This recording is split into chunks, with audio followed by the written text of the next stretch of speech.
Hey guys, Sandy from Sandy's Guitars here, and I got a fun one for you today. This is a Squier Classic Vibe 60s jazz bass. Okay? And this is a good bass. And I'm going to talk about it and why you might want to look at this instead of a Fender. And again, I'm pretty impressed with it, but there are a couple caveats, and I'll get into those in this video as well. Before I really get into things, hit that subscribe button. You'll be helping me out a lot if you hit it. I really am trying to make the channel, turn into something really big. Okay. So anyway, let's get right into this. Okay. So this is the Squier Classic Vibe 60s jazz bass. And if you know anything about bass guitars, none of this is really going to shock you. Okay. We got a pretty standard bridge. All right. 2 jazz style pickups. Volume for the neck pickup, volume for the bridge pickup, master tone, tortoiseshell guard. The body, it's a high gloss finish, okay, in like a tobacco sunburst kind of thing. And the body, from what I can tell, is 2 or 3 pieces, something like that. I mean, it weighs a little bit because it's a jazz bass. They're not exactly small, but nothing out of the ordinary here, okay? Let's see. Got a whole bunch of frets, okay, with, I believe it's Laurel fingerboard, and if I'm wrong about that, I'll correct myself. Then I got some pretty standard tuners, open back tuners, and, bolt-on neck. It's a jazz bass, okay? So let's give you some sounds, and I'm going to keep it real simple, okay? Tone is maxed. Okay, we're going to go through each pickup. All right, so let's start with the neck pickup. All right, this is with the tone knob completely maxed out.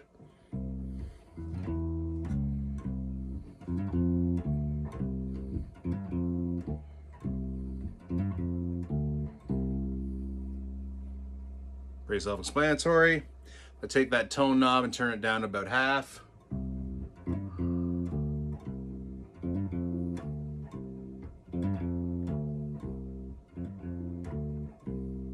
Rolls off a bit of the treble and turn it completely off. A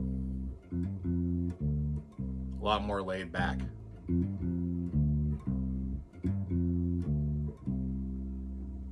Lovely. All right. Turn the neck pickup off completely. Max out the bridge, max out the tone at 100%.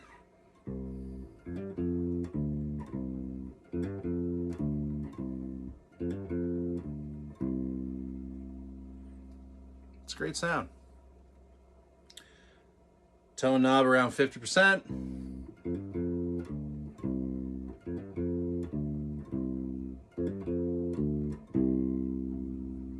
Again, sounds exactly what you'd probably expect.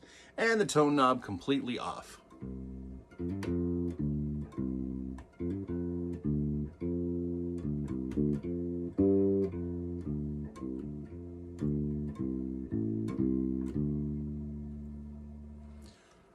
Still has a little bit of treble because it is the bridge pickup, but it is obviously a little bit more mellow. So that's how it sounds, and this is a great bass. There really isn't much to say here, okay? Now, so like the Squier Classic Vibes, they started making these, I don't know, 7 years ago or so, something like that. And the whole idea is that they are more or less period spec to what the guitars and basses were like to their respective time period. You've probably seen my Squier. I have a Classic Vibe Strat that I like to have on the channel. It's a great guitar. And this is no different. This is a great bass. This is a very good jazz bass. All right.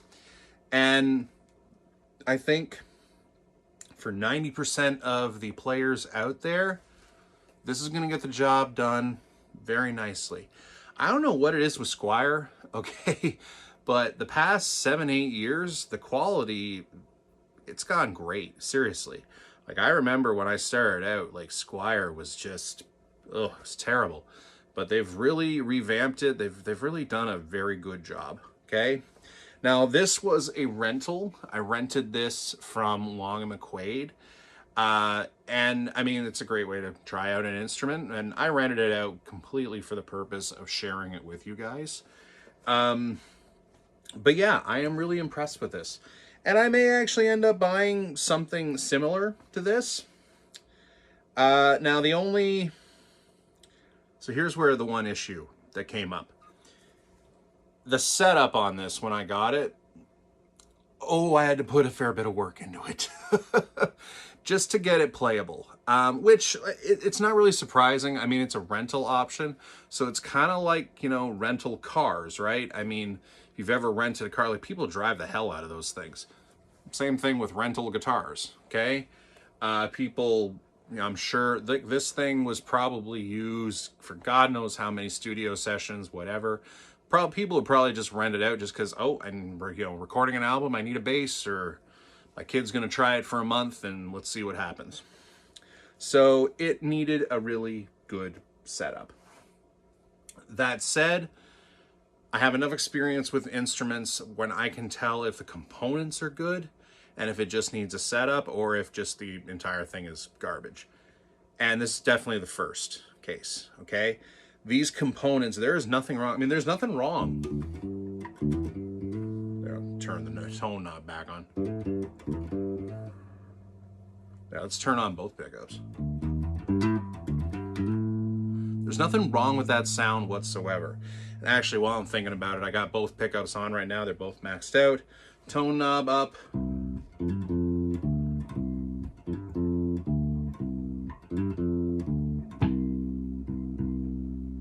Not bad at all, okay? Although I did just do one thing that I will come back to. Tone knob at about 50%.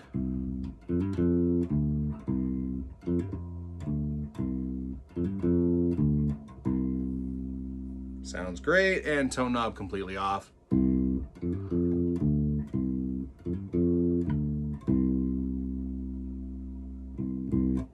Anyway, like I said, it sounds fantastic. This is a great bass. There's nothing wrong with the sound of this instrument whatsoever. Did it need a setup? Yes, it does. And does it still need one? I got it playable, but I am nowhere near a pro guitar tech. So I'm going to mention it to the guys when I bring it back. They're going to have to look at it. But seriously, this is a very good instrument. So, like, I think what's really interesting with this is, I think a lot of players out there, they're going to be looking at, you know, if they need a bass in their, you know, in their studio or whatever, lay down some tracks, that sort of thing. It's getting difficult to justify buying the player Fender models. All right, this is $650. The player jazz bass, the equivalent, so the made in Mexico, which is supposed to be, well, it was up until about a year ago, and I'll come back to that. It was the beginner level for a Fender, okay, where it actually had Fender on the headstock. The player series in Canada, they're going for $1,200. So, like, for almost half the cost, you can get this. And like I said before, this is going to do fine for 90% of the people out there. If you just want to have a bass in the studio to kick around, you know, maybe learn on, okay, and even take on a gig. I'd have no problem taking this to a show whatsoever. The quality is there. It's difficult to argue with this. And it's difficult to justify spending the money on the player version when it's $550, $600 more. Now the one caveat, like they did release, I think they call it now the standard line, which is kind of in between. I think after taxes, they're right around the $900 mark. I don't have much experience with those, but still, I mean, that's $300 more than this thing is. So if you're looking to get a bass that you can gig, okay, that you can kick around in the studio, you can do a lot worse than this, all right? Now, the only other issue that I've really noticed, other than the setup, okay, You do have to be careful. The pickups, what I just did is I took one of the strings and I actually pressed it to the pickup. But I gotta tell you, I've had more expensive guitars and they kind of do the same thing. So just keep that in mind. But overall, nothing wrong with this. And if you got an issue with any of the pickups or anything, because it is so cheap, modifications on these things are really, really easy.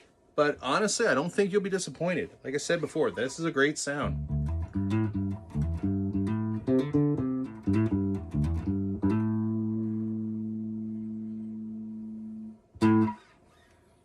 It's a great guitar. It's a great bass. All right, so don't be afraid to pick these guys up, okay? Lon McQuaid does not know I'm doing this. Neither does Squier. They don't know I exist. Or Fender. None of them know who I am, okay? But anyway, check this out at your local shop. Give it a go. You know, if you're looking for a bass to, like I said, keep in the studio, learn on, you know, maybe even do the odd show, nothing wrong with this at all. Okay, anyway, this is Sandy from Sandy's Guitars. Hope you've enjoyed this little chat. Please like, subscribe, share the video, and keep practicing. You're getting there. Take care.